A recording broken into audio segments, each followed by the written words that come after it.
Vamos iniciar mais uma live. A live de hoje, a gente vai falar aí de um tema mais específico. Vamos conversar sobre cuidados na alimentação para quem tem câncer aí na região de cabeça e pescoço. Vamos conversar com um cirurgião oncológico, um especialista na área. Acho que vocês podem conhecer ele, que é o Dr. Rogério Leite. Vou já convidá-lo aqui para entrar. Ele é médico oncologista, cirurgião oncológico, cirurgião de cabeça e pescoço.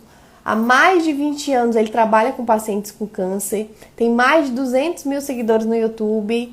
Então, acho que vai ser uma live muito proveitosa. Aproveitem para tirar as dúvidas de vocês, colocarem as perguntas. Vamos conversar muito aqui sobre risco de desnutrição que o paciente pode ter. Vamos falar sobre cuidados na alimentação, alguns tipos de tratamento que esse paciente enfrenta, por exemplo, uma quimioterapia, uma cirurgia, o pré e pós-cirúrgico, uma radioterapia. Então... Oi, boa noite. Boa noite. Doutor Rogério, primeiramente queria agradecer a sua disponibilidade para compartilhar um pouquinho os seus conhecimentos, falar um pouquinho para o pessoal sobre esses cuidados que um paciente oncológico precisa, principalmente o paciente com câncer de cabeça e pescoço, né? São vários tipos de câncer, na realidade, que a gente já vai até conversar um pouco mais sobre isso, mas são pacientes que têm um risco nutricional a mais e precisa de um olhar mais atento, né? Então eu queria agradecer muito, eu já te apresentei um pouquinho, mas eu queria que você se apresentasse um pouco, o pessoal te conhecer. Bom, pessoal, prazer estar com vocês. Breno, também te agradeço. E eu tenho um prazer grande de falar contigo, porque é muito difícil a gente encontrar, mesmo na internet, onde a possibilidade é muito maior, gente especializada em nutrição associada a câncer. É difícil. Eu trabalho com câncer tem 30 anos e os nutricionistas que passaram comigo não tinham esse tipo de visão que você tem e nem esse tipo de abordagem. Então, eu fico extremamente satisfeito porque é um apoio a mais para o paciente oncológico, né? E a nossa bandeira é uma bandeira de luta contra o câncer. Eu tenho aqui uma camisa que representa a nossa luta contra o câncer e eu acredito profundamente que todos nós que trabalhamos com qualquer tipo de abordagem a respeito de câncer é um lutador contra o câncer. Então, à medida que a gente opera um paciente com câncer, que você trata ele nutricionalmente, que você dá para ele uma possibilidade de sair muito melhor do outro lado, vencer a doença, você também é uma pessoa que luta contra o câncer. Assim como o paciente que tem a sua luta diária, assim como um advogado que defende o direito do paciente com câncer, assim como alguém da mídia que expõe todas as necessidades e importância relacionada a esse assunto. Então, todos nós, de alguma forma, temos uma luta importante contra o câncer e é nosso dever. Por que isso? Porque o câncer é uma doença que vai atingir milhares de pessoas, 1 em cada 6 no mundo. Então, milhões de pessoas no mundo terão câncer. À medida que a população aumenta, a gente aumenta também o risco. À medida que os riscos relacionados à atividade, à alimentação, a todas as coisas se sobrepõem a um estilo de vida mais pesado, a gente aumenta o risco. Então, parabéns pela sua luta contra o câncer também, e que você possa trazer muito conhecimento às pessoas que te seguem. Amém. Doutor Rogério, para o pessoal começar a entender, eu acho que é importante a gente começar a falar sobre o próprio câncer de cabeça e pescoço, né? Explicar um pouquinho o que é isso, quais são os tipos de câncer que estão envolvidos, qual é a região mesmo. Bom, o câncer de cabeça e pescoço é um conjunto de diversos tumores que vão dar mais ou menos aí uns 25% de todos os tumores. Então, quando o pessoal fala cabeça e pescoço, tem muita gente que tem a ideia de que é dentro do crânio. Não. Essa é a parte que o neurologista, o neurocirurgião cuida. Tudo que está dentro do encéfalo é neurocirurgião. O que não está lá é a área do cirurgião de cabeça e pescoço. Então, os tumores de pele da região, tumores da órbita, tumores da boca, faringe, laringe, hipofaringe, tumores da tireoide, os tumores de glândulas salivares. Então, todos esses tumores em conjunto formam os tumores da cabeça e pescoço.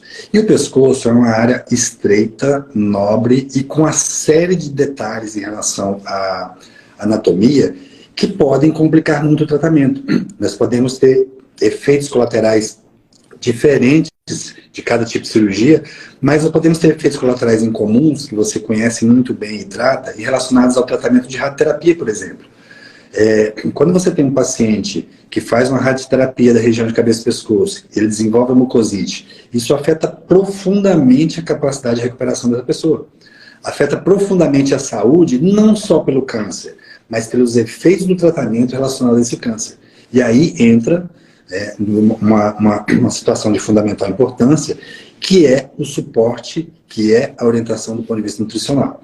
E aí ressalta muito o trabalho que você faz nesse sentido, que é extremamente importante. Então, os tumores de cabeça e pescoço, de uma forma geral, são os tumores dessa região toda, esse conjunto que acaba acometendo cerca de 25% dos pacientes com câncer. Olha, é uma porcentagem muito alta, né? Às vezes a gente acha que pode ser uma porcentagem pequena, mas é uma população muito representativa, né? Sim.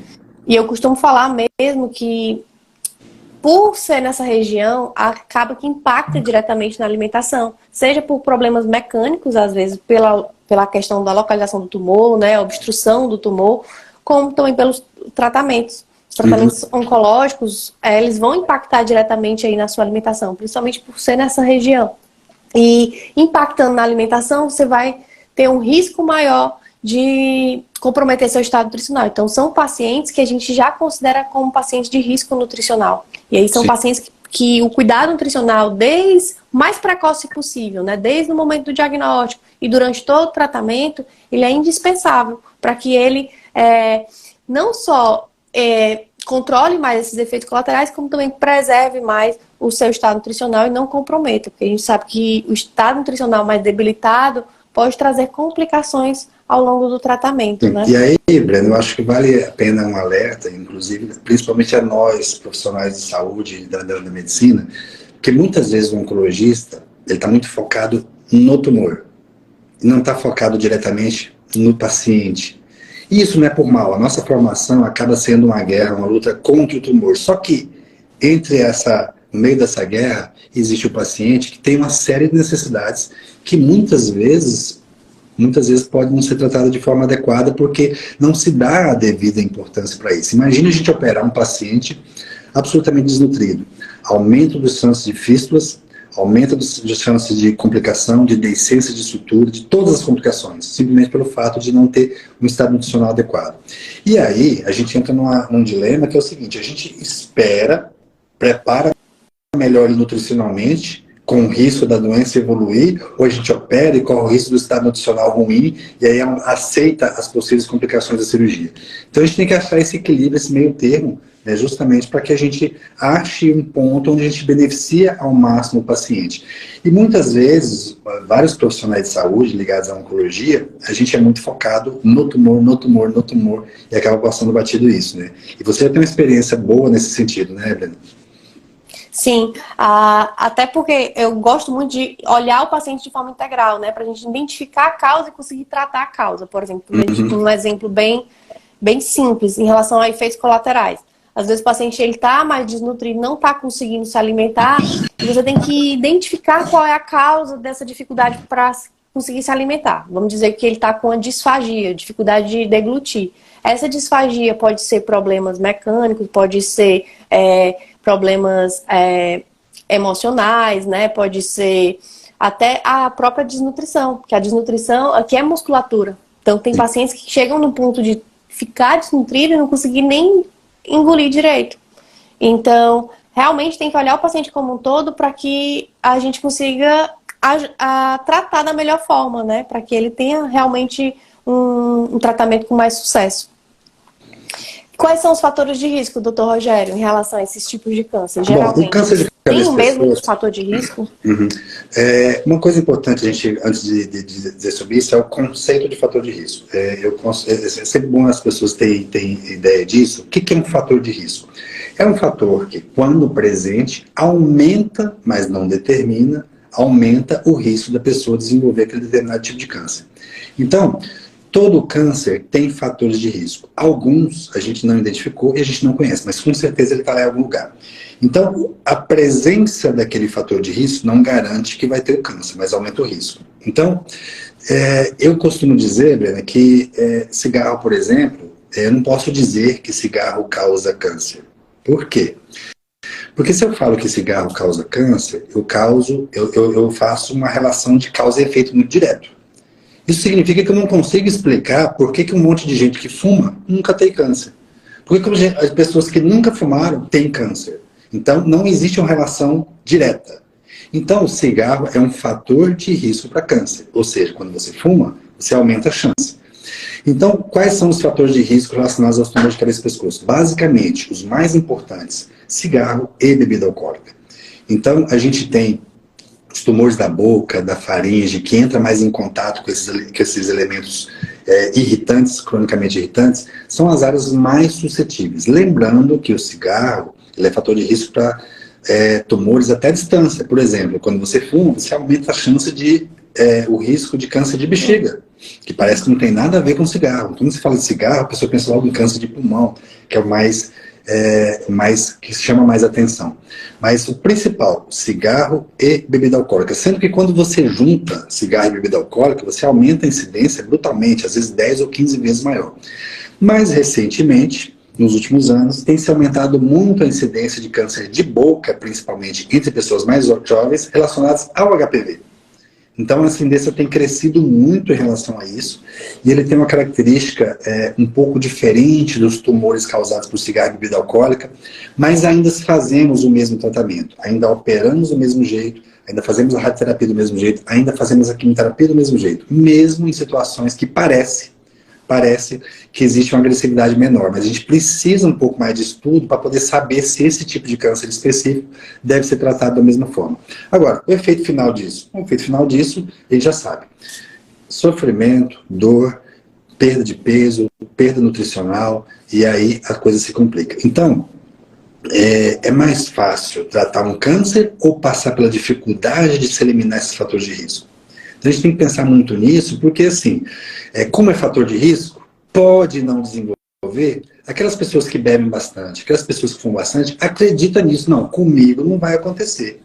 Comigo, porque, afinal de contas, né? Então, não é bem assim. Então, esse risco aumenta, esse risco é para todos, inclusive para quem não está sujeito aos fatores de risco. Quem não fuma, quem não bebe, imagina para quem fuma e bebe. Então, é importante isso. Uhum. Como você falou, é uma doença multifatorial. Né? E por ser uma doença multifatorial, a gente precisa atingir, diminuir esses fatores de risco o máximo possível. E muitas vezes esses fatores de risco eles estão interligados. Não tem como a gente separar eles. Da mesma forma é a alimentação. Às vezes as pessoas querem encontrar uma causa, algum alimento que vai ser, que vai prevenir, ou então algum alimento que vai... a solução milagrosa. Vai ser o causador do câncer, mas na verdade não existe, não tem como a gente colocar essa causa e efeito. Uhum. A gente fala muito da alimentação da mesma forma, ou fator de risco, ou fator de proteção. Então, mais no olhar do padrão alimentar. Como é que está seu padrão alimentar? Se ele está mais protetor ou mais de risco também. Por exemplo, no câncer de cabeça e pescoço, a gente fala, tem estudos que mostram, né, que essa questão de fator de risco, a ingestão baixa em frutas e verduras, é um fator de risco a mais. Sim. Da mesma forma, uma alimentação mais rica em frutas e verduras é um fator protetor a mais. E aí você vai colocando esses pesos na balança para que você encontre aí seu equilíbrio de proteção e de redução desses riscos, né? Ana, você tem encontrado dificuldades ou resistência dos pacientes no sentido de mudar o estilo alimentar, mudar radicalmente? Porque às vezes a pessoa tem, assim, olha só como é que as coisas são. A pessoa tem um estilo de vida que construiu, entre aspas, me entendam bem, aquele resultado que é o câncer. Ele fuma, ele bebe, ele se alimenta mal, ele tem uma vida estressada, ele dorme mal, etc, etc, etc. Aí ele tem um tumor. Aí ele procura a gente, o especialista em câncer, para poder tratar esse tumor. A gente vai lá e tira o tumor dele. No entanto, ele volta para a vida dele fazendo as mesmas coisas. Ele tem dificuldade de fazer essa mudança. Você tem visto nos seus pacientes essa resistência em relação à mudança? Agora você vai comer isso, isso, isso, não pode mais aquilo. Ou não, eles aceitam bem? A alimentação acaba que, como impactou diretamente durante o tratamento, né? O tratamento é como se fosse esse choque de realidade, digamos assim, acaba que o paciente ele é um motivo a mais para ele mudar esse hábito. Então, é uma motivação. Nem que seja uma motivação assim, eu não queria essa motivação, mas é uma coisa que motiva a mudança de hábito. Então, facilita esse processo. O que eu vejo, às vezes, depende de como você vai construir essa mudança de hábito, né? Lá, por exemplo, lá no PAS, que é o meu programa online, eu trabalho muito essa questão também emocional. A gente tem um módulo que é alimentando a mente, que aí é compreendendo seu sentimento, identificando, ressignificando a doença, e a gente tem uma ferramenta que é cartão combate, que é a pessoa identificar quais são os seus propósitos e a partir daí ela entender por que ela está querendo mudar hábitos, entender por que ela está querendo fazer essas escolhas. Isso fortalece para que ela continue fazendo essas escolhas. O que eu vejo, às vezes, são pessoas mais com a questão do cigarro. Porque o cigarro, acho que deve ter essa questão do vício mesmo, né? Pacientes que fumavam, por ser um fator de risco também no câncer de cabeça e pescoço, ele acaba que tem essa dificuldade maior de mudar esse hábito, né? Olha só, eu já tive paciente, e o câncer de laringe, por exemplo, é uma cirurgia que a gente faz uma incisão grande no pescoço, de um lado ao outro, retira a laringe, corda vocal, faz o vazamento cervical, e o paciente fica com uma traqueostomia definitiva, fica respirando por aqui. Eu já tive paciente que é tão forte, tão absurdamente forte essa questão do cigarro, que ele colocava o cigarro aqui embaixo, na traqueostomia, para poder fumar por aqui. Ou seja, colocava um pouquinho de um paninho aqui para dar a aspiração e continuava fumando mesmo depois de laringectomizado. Então, essa questão dos hábitos, dos vícios, é extremamente importante. Assim como a relação emocional que as pessoas têm com a comida. Então, assim, ainda bem que você viu essa situação e colocou dentro do seu programa essa abordagem, porque isso realmente faz diferença. O nosso emocional, ele influencia nossas escolhas, né? A gente come quando tá triste, come quando tá feliz. Então, isso influencia muito o que a gente vai escolher. Então, você também identificar como é que tá teu emocional para você saber fazer suas escolhas conscientes é importante para o paciente nesse processo. Durante o tratamento, lógico que é mais difícil passar por tudo isso, sim, porque tem a questão dos efeitos colaterais, né? No meio desse furacão todinho, o paciente ainda tem que controlar os sintomas, que aparecem muito, né? No câncer de cabeça e pescoço, acho que tem alguns sintomas que são mais comuns, né? Se você puder falar, assim, quais são os mais comuns. E quando eu falo essa questão de vamos falar os sintomas, não é para assustar ninguém. É mais na perspectiva de a pessoa conseguir identificar quais são os possíveis sintomas, até para ela começar a buscar essa melhora desse sintoma o quanto antes, né? Para ele não prolongar. Um exemplo é a mucosite. Mucosite, a gente tem os graus. Grau 1, grau 2, grau 3... É um sintoma que aparece muito, né? E aí, se a pessoa já identifica no grau 1, grau 2, ela já consegue fazer ajustes na alimentação, mudando a consistência, fazendo algumas trocas, incluindo outras coisas, para tentar preservar essa mucosa, para que ela não se agrave. Então, o paciente é muito importante ele identificar os fatores, esses sintomas que podem aparecer para conseguir ajustar mais rápido a sua alimentação. Eu tenho outra dúvida. Esses pacientes, eles conseguem esses ajustes alimentares com a comida comum do dia a dia? É só questão de ajuste ou ele precisa de uma alimentação muito elaborada? Como é que é isso?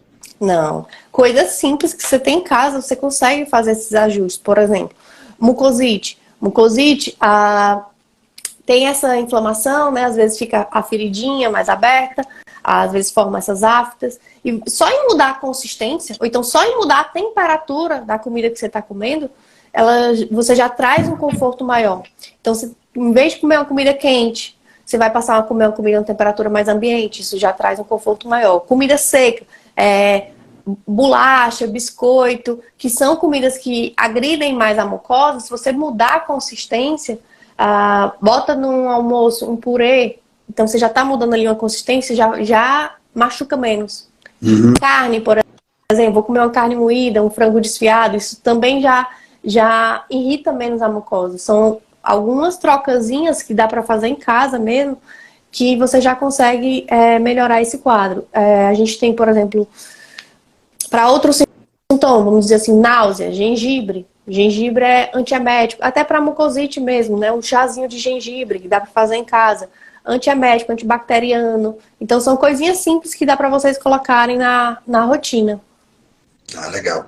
Porque assim, às vezes as pessoas têm essa ideia de que eu vou entrar num programa que vai cuidar da minha alimentação, mas eu vou ter que comer uma coisa muito elaborada, que eu não gosto, não estou acostumado.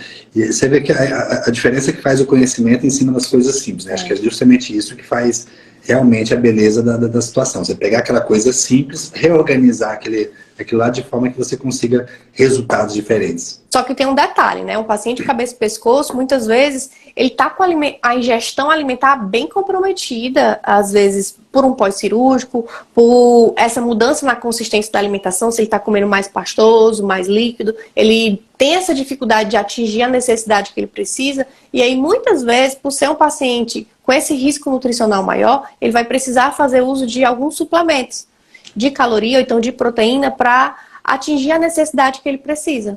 Então, é uma terapia que faz parte do tratamento se ele não estiver conseguindo se alimentar na quantidade correta, via alimentos normais, né? Uhum.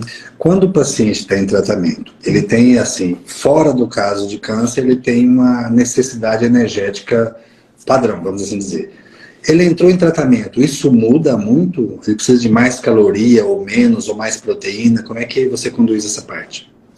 Tem tipos de câncer, né? Depende do estadiamento da doença. A gente pode dizer que o câncer ele tem um metabolismo mais hipermetabólico ou mais normometabólico. Mas, na base mesmo, acaba que não muda tanto, assim.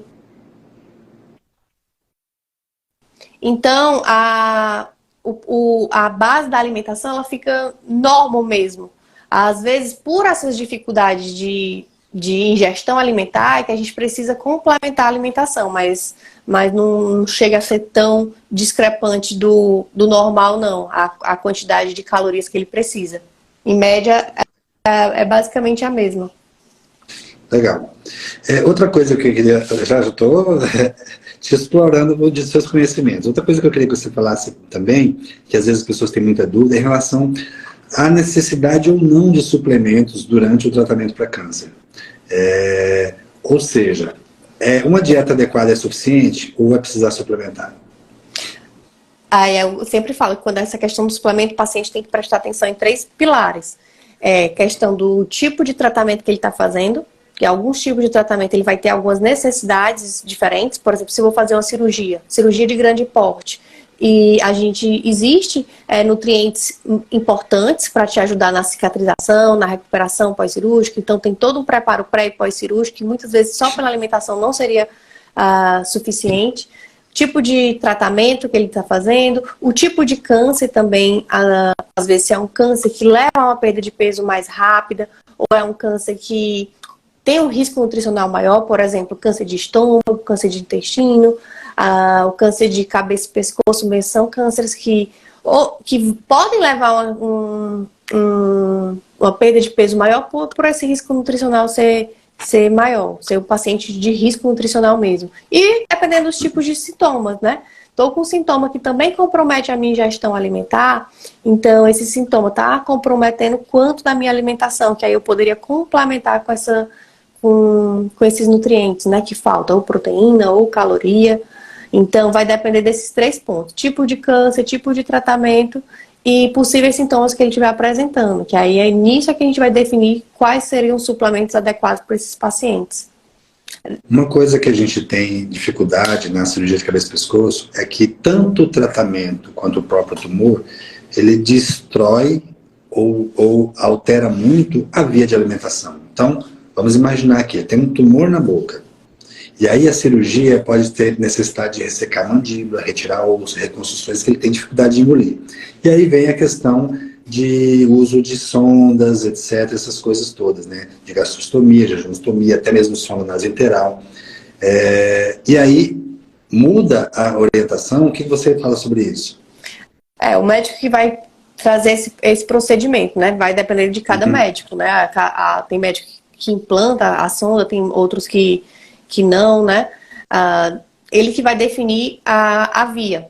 E aí, nessa definição, muitas vezes, ou fica só a sonda por um tempo e depois vai acrescentando a oral, ou fica as duas. E aí, a sonda ela vai permanecer enquanto a oral tiver, por exemplo, 60% deficiente. A partir do momento que eu estou conseguindo o paciente está conseguindo ficar só na oral, a gente vai tirando a sonda, Para que ele... A preferência é sempre a via oral, né? A alimentação mesmo pela comida. Mas essa sonda ela é colocada para que ele tenha menos prejuízo no seu estado nutricional. Vou te fazer Não uma sei outra pergunta. Pode falar. Então, vou fazer outra pergunta, que é uma coisa que os pacientes perguntam muito, né? Assim, e eles são muitas vezes diretos, tipo assim, parece que é um causa e efeito. Né? Você já falou alguma coisa sobre isso, mas eu queria que você reforçasse.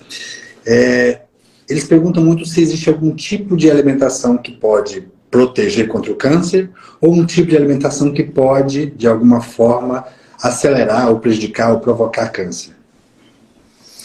Eu trabalho muito com a questão do padrão alimentar, que é como se fosse olhar para a alimentação como um todo. Se você faz 6 refeições por dia, então a gente vai olhar para essas 6 refeições, não focar em algum alimento específico. E aí você olhando para toda essa refeição, como é que está o seu padrão, que seria a dieta do Mediterrâneo, que é o tipo de dieta que é um padrão alimentar mais anti-inflamatório. De modo geral, né? Que seria uma alimentação mais rica em frutas, verduras, mais cereais integrais. Esses alimentos, eles têm todos compostos bioativos, que aí tem propriedades que têm atividades antioxidantes, anti-inflamatórias, que vão protegendo o corpo aí contra as ações, as exposições que a gente vai tendo ao longo da vida, né? Porque o câncer nada mais é do que um acúmulo de várias exposições ao longo da vida que vai trazendo essas alterações. E aí a alimentação, ela acaba que pode ser protetora nesse sentido, né, de ir protegendo contra essas alterações que vão acontecendo e de fortalecer o seu sistema imunológico. Porque a partir do momento que você tem uma alimentação que é mais saudável, você acaba que fortalece seu sistema imunológico, tem uma flora intestinal mais equilibrada, né, e aí fortalecendo seu sistema imunológico, ele consegue combater quando aparecer algum invasor. Então é nessa perspectiva que eu trago. Nunca falo de um alimento isolado que pode causar câncer, ser protetor ou ser o causador. Até mesmo essas polêmicas, né? Às vezes eu trago no meu Instagram, quebrando essas polêmicas, por exemplo, do leite, da carne vermelha. Um exemplo, pronto, a carne vermelha.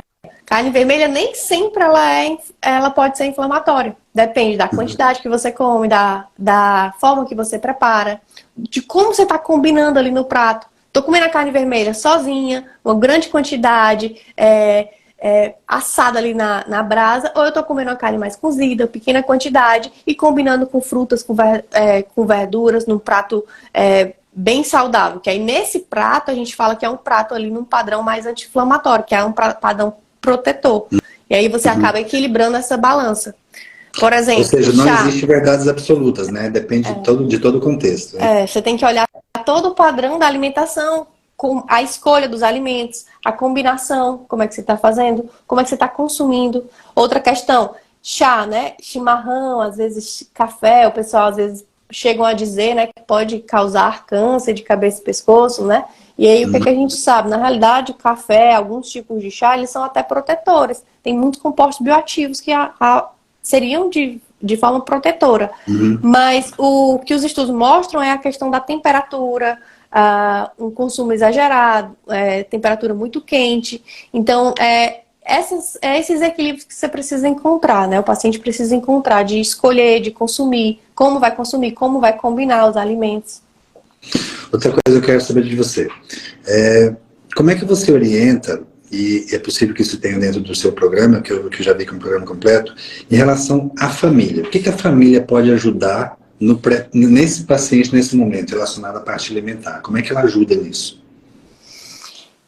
Tem uma coisa bem interessante, tem uma aula que eu falo lá, de realmente essa questão da comunicação é importante, né? Às vezes a gente não sabe comunicar. Nem o paciente sabe comunicar o que está passando, o que está sentindo, nem o familiar sabe comunicar. E às vezes fica 2 pessoas na mesma casa sofrendo sem essa comunicação efetiva. E aí, se eles soubessem se comunicar, que aí lá no programa tem até aulas que eu falo da importância dessa comunicação, de como se comunicar, para falar as suas necessidades, o familiar ele consegue te ajudar de forma mais precisa. Por exemplo, eu tô com muitas náuseas, muitos sintomas, não estou conseguindo fazer a comida e eu era responsável por fazer a comida da minha casa. Então, vamos falar isso na família para que as atividades elas sejam divididas, né? A gente tem lá no programa, por exemplo, tem lista de supermercado, tem planejamento de cardápio, eu ensino essas coisas da rotina, para que a família ela tenha esse cuidado na rotina, possa auxiliar o paciente. Então tem lista de supermercado já pronta, tem planejamento de cardápio, tem como é que planeja o cardápio semanal da casa, como é que organiza a geladeira, são atividades que a família pode contribuir para auxiliar o paciente, principalmente nesses momentos mais difíceis, né, dos sintomas. Legal. Já aprendi muito. E, doutor Rogério, essa questão dos tipos de tratamento, né? Quais são os tipos de tratamento mais comuns nesses pacientes? E qual o impacto de cada tratamento desse que o paciente pode enfrentar? Bom, em relação aos tumores de cabeça e pescoço, nós temos a grande maioria dos pacientes, dos casos, são tratados adequadamente com cirurgia. Qual que é o grande problema que a gente enfrenta? A cirurgia de cabeça e pescoço, de uma forma geral, é uma cirurgia mutilante. O que significa isso? Existem deformações importantes. Por exemplo, vamos supor que seja um tumor de 1 centímetro só, mas ele é na pálpebra. Eu tenho que retirar mais da metade da pálpebra e rodar retalho, é um negócio que realmente altera muito. Então, altera a veia de alimentação, altera a percepção estética e altera a questão funcional. Então, nós temos como padrão do tratamento do câncer, padrão, não são só esses, a cirurgia, nós temos a radioterapia e nós temos a quimioterapia. A cirurgia todo mundo sabe o que é, você vai lá e retira o tumor. É importante, quando a gente fala em qualquer tipo de câncer, que a gente tenha um conceito de margem de segurança. Então, se eu tenho uma lesão benigna, eu faço um corte rente a essa lesão e retiro. Se eu tenho uma lesão que é um câncer, eu tenho que dar uma margem em volta dessa lesão, ou seja, é uma área teoricamente livre de tumor, para que a gente diminua a possibilidade dessa lesão voltar. Nem sempre na região de cabeça e pescoço, devido à anatomia local e os pequenos espaços, a gente consegue a margem adequada. E aí entra a importância da radioterapia, que você coloca aquela região exposta a um raio, que a pessoa não vê, não sente nada, e para que isso aumente a chance dessa doença não voltar neste local. Então, toda vez que eu tenho uma doença localizada, a gente vai lá e retira com cirurgia. Quando eu tenho doença regionalizada, a gente faz a radioterapia. E quando eu tenho a possibilidade de uma doença sistêmica, ou seja, será que está no pulmão, em outro local, a gente tem a importância da quimioterapia.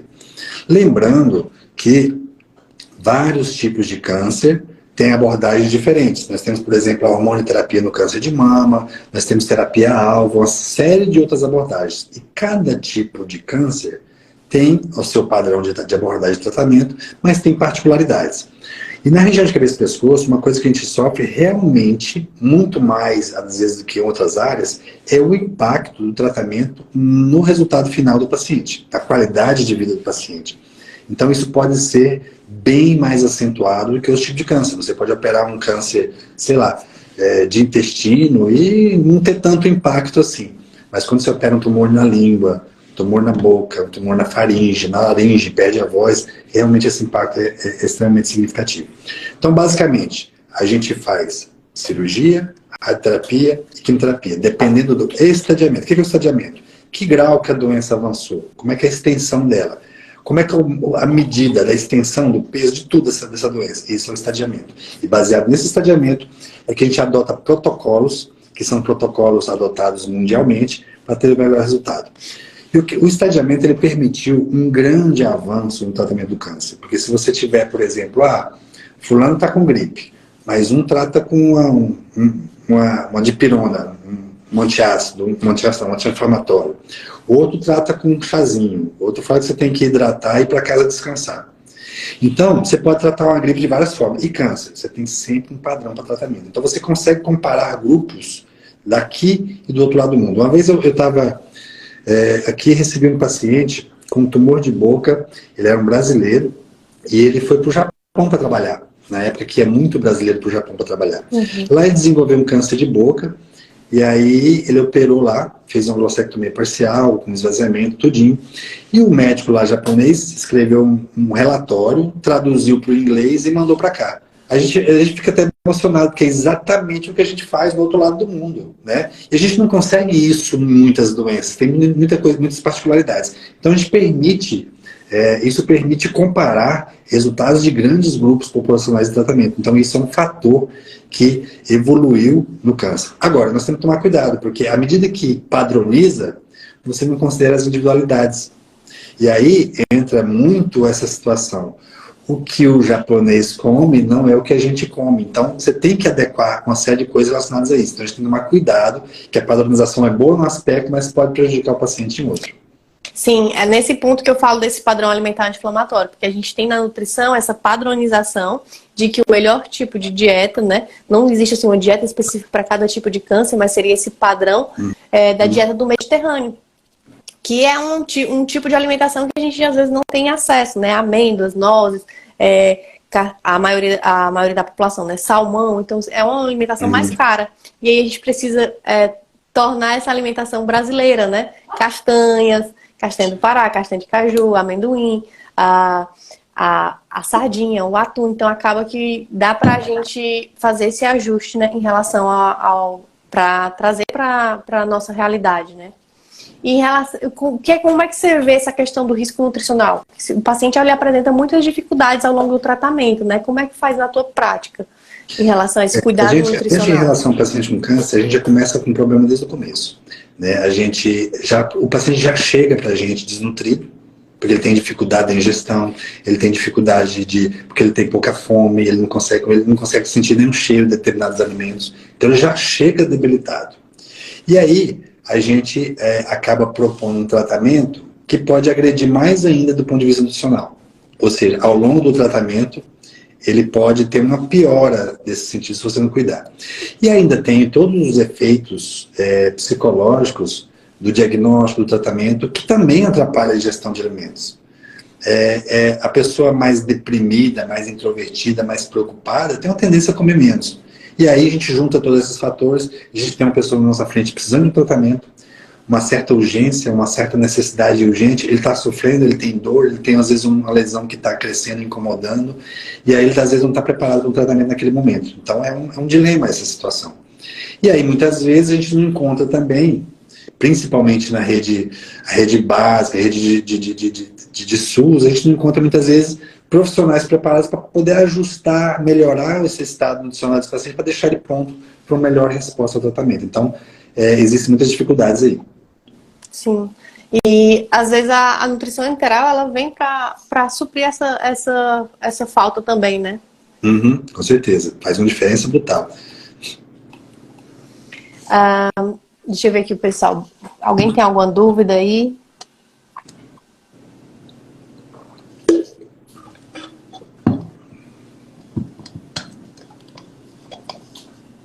Dá para responder um pouco de dúvidas do pessoal aí, né, Bruna?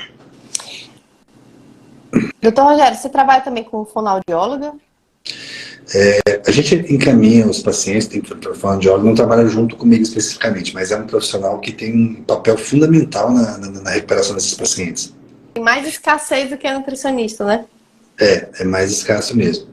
E eu faço uma cirurgia, que é uma cirurgia que quando foi a primeira que eu fiz aqui, uma primeira feita nesse estado, há muitos anos, que quando a gente faz a laringectomia, a gente retira a corda vocal e o paciente fica com traqueostomia, e ele perde a voz.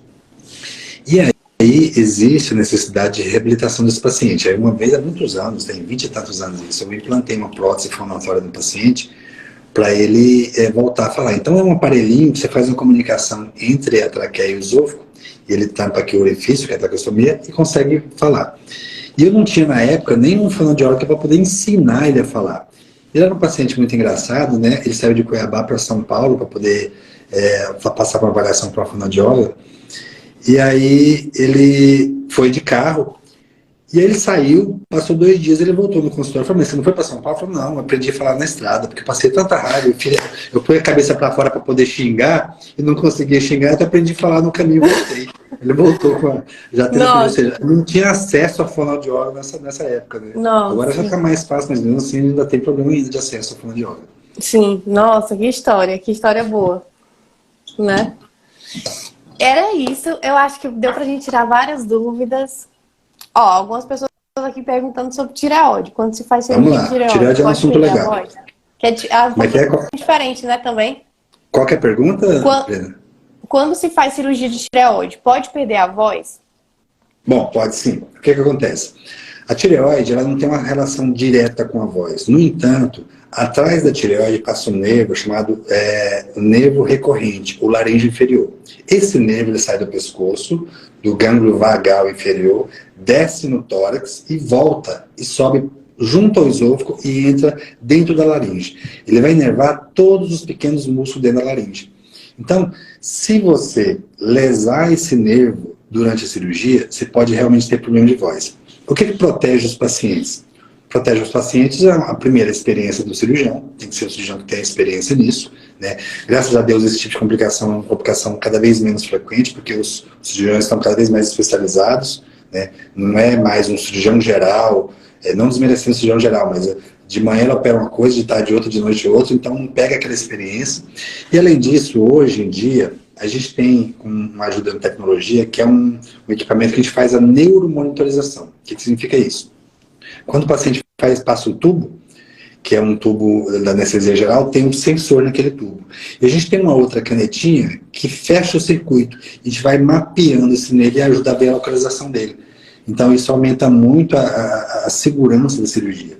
E hoje, por exemplo, a minha equipe, a gente faz 6, 8 cirurgias dessa numa tarde. A gente opera muito. E graças a Deus a gente tem sempre bons resultados, porque a gente tem o cuidado, tem a experiência e tem a tecnologia a favor. Mas, teoricamente, realmente tem esse risco em relação à voz, sim. Outra pessoa botou aqui. Eu gostaria de saber sobre o uso de cigarro durante a quimioterapia. Quais são os riscos, doutor? Olha, pergunta difícil. Eu vou contar uma outra história. Não vou contar essa não. Vou contar não, porque se for uma história que vai estimular a pessoa a fumar. Vou contar no outro dia. Mas assim, na verdade, o cigarro, gente... Imagine a seguinte situação. Você tem um negócio que falou, é isso que te causou o problema. Você está vivenciando o problema. E apesar disso, você quer achar meios de solucionar o problema e continuar fumando. Ou seja, alguma coisa está meio errada nessa visão. Então, eu não quero achar nenhuma forma de contornar isso. Simplesmente tem que parar. Simples assim. É decidir o que quer, né? Se quer viver, né? Ou quer falar que o câncer me venceu. Simples assim. Sim. E, doutor Rogério, como é que o pessoal te encontra? Se o pessoal quiser marcar consulta, falar mais com você. Hoje eu tenho um canal no YouTube, que é Rogério Leite Oncologista. A gente fala muito sobre câncer, fala muito sobre tireoide. No site rogerioleite.com tem todos os meus contatos, inclusive para atendimento por telemedicina ou presencial. A gente opera aqui, Brena, gente do país inteiro. Então a gente tem uma experiência muito grande de tratar gente fora. A gente atende online, essas pessoas fazem o exame, manda pra gente, manda tudo, e ele vem direto só para operar. Chega, opera, resolve aqui e vai embora. Então a gente tem uma experiência grande de tratamento de pacientes do interior, de outros estados.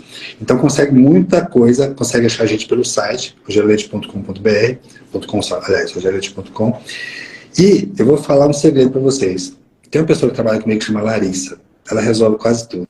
Então quando chega no WhatsApp dela, que é o 7171, ela vai me matar se eu falar isso aqui, né? Mostrar o WhatsApp dela. Mas lá no site tem, ela consegue resolver quase tudo, inclusive as dúvidas, e aí esse pessoal que é de fora atende, pede exame e vem só para poder realmente finalizar. Maravilha. Essa live vai ficar gravada no meu Instagram, doutor Rogério. Eu queria agradecer muito a sua disponibilidade, de ter compartilhado aí a tua experiência, de ter ajudado aí muitas pessoas. A gente estava com mais de 130 pessoas assistindo essa live. Então, eu acho que deu pra gente ajudar muita gente. Beleza. Bem, eu te agradeço. É muito bom a gente encontrar pessoas que dedicam-se ao câncer, assim como nós. Aliás, dedicam-se a uma luta contra o câncer. Eu acho isso louvável. E eu convido a todas as pessoas a participar dessa luta também. Ou através da alimentação adequada, ou através de hábitos de vida saudáveis, ou ajudando outras pessoas, ou de alguma forma se engajando na luta contra o câncer. Então foi um prazer essa conversa com você, com a sua audiência. Espero que a gente se encontre outras vezes. Sim. Tchau, pessoal. Obrigado também pela disponibilidade de vocês, pelo tempo. E a gente se encontra na próxima semana. Tchau, doutor Rogério. Até mais.